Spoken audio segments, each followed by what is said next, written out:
बेटे की शादी सारे रिश्तेदार के सामने धूमधाम से करवाती है मंगमा। वहाँ आई हुई उसके सहेलियाँ मंगमा से ऐसा कहते हैं, तुम्हारी बहू कितनी सुंदर है। काली बसुधा को देखकर वो उनका मजाक उड़ाते हैं। हाँ हाँ, कितनी प्यारी लड़की है। ऐसे भी मंगमा ना सुंदरता को थोड़ी देखती है, ऐसे कहते हैं। अरे हाँ मंगमा, तुम्हारी इतनी सुंदर बहू दहेज में कितना लाई है? क्या दहेज और काहे का दहेज? तुम्हें पता है ना, मैं पैसों से ज़्यादा मूल्य नहीं देती, क्योंकि मेरे पास पहले से बहुत पैसा है। इसीलिए पैसों को छोड़कर मैं अच्छी घर से अच्छी मन की बहू लाई हूँ। बाहर तो मंगमा ही कह रही थी, लेकिन अंदर बसुधा तो सोच रही थी, जो 100 एकड़ का भूमि जो अपने साथ ला रही है, ये बारे में सोचकर बहुत खुश होती है। तू तो जल रही है कि मुझे अच्छी मन की बहू मिली है। कुछ दिन के बाद मंगमा के सहेली घर आते हैं। अरे रे, क्या हुआ मंगमा? इतनी अच्छी मन की बहू को इतना उल्टा सीधा कह रही हो, ऐसा क्या हो गया? हाँ, अच्छे मन को क्या कहा जाऊंगी मैं। इसके बाप ने मुझे वचन दिया था, वो 100 एकड़ का भूमि देगा मुझे, पर शादी के बाद 75 एकड़ दिया है कुत्ता कहीं का। और मैं सपने बुन रही है कि इसके लाए हुए 100 एकड़ से मैं इस गांव का जमींदार बन जाऊंगी, पर मैंने जैसे सोचा वैसे कुछ भी नहीं हुआ। ऐसे वो अपने सहेलियों को के साथ उसका बुरा गुस्सा कह देती है। ये सब सुन के मंगमा की सहेलियाँ अंदर ही अंदर बहुत खुश होते हैं और ये सोचते हैं कि अच्छा वो इसको तो ऐसा होना ही था, पर बाहर तो वो ऐसे कहती है। अरे रे मंगमा, चलो जो हो गया सो हो गया। वैसे इतनी अच्छी मन की बहू और इतनी सुंदर बहू पाने के लिए लिखा होना चाहिए। ऐसे हंसते हुए उसका मजाक उड़ा के वहाँ से चले जाते हैं। अच्छा, ये बहू के कारण आज ये लोग ही मेरा मजाक उड़ा के चले गए। उसके कुछ दिन बाद मंगमा की एक रिश्तेदार उनके घर आती है। क्यों मंगमा, कैसे हो तुम?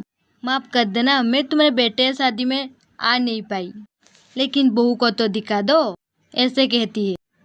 ठीक तभी वहाँ से बसुधा को गुजरते हुए देख मंगमा, कौन है ये इतनी सुंदर लड़की?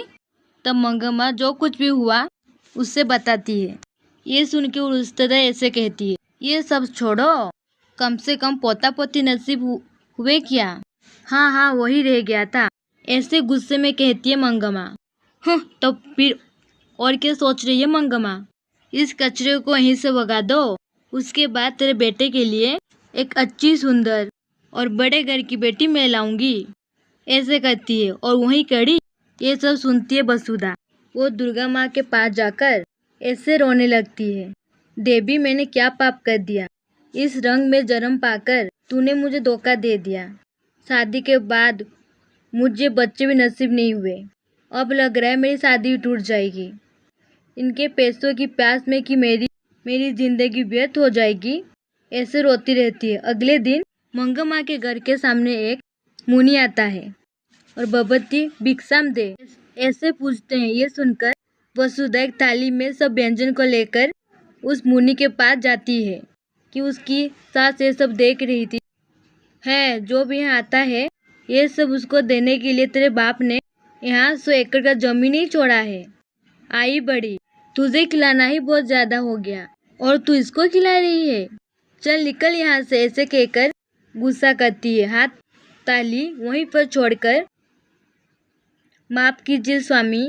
फिर उसके तो कुछ कहने वाली थी कि मुनि, मुझे सब पता है बेटी, तुम फिक्र मत करो, मनो बांचा फूलो स्थिति, ये आशीर्वाद देकर वो वहाँ से चला जाता है।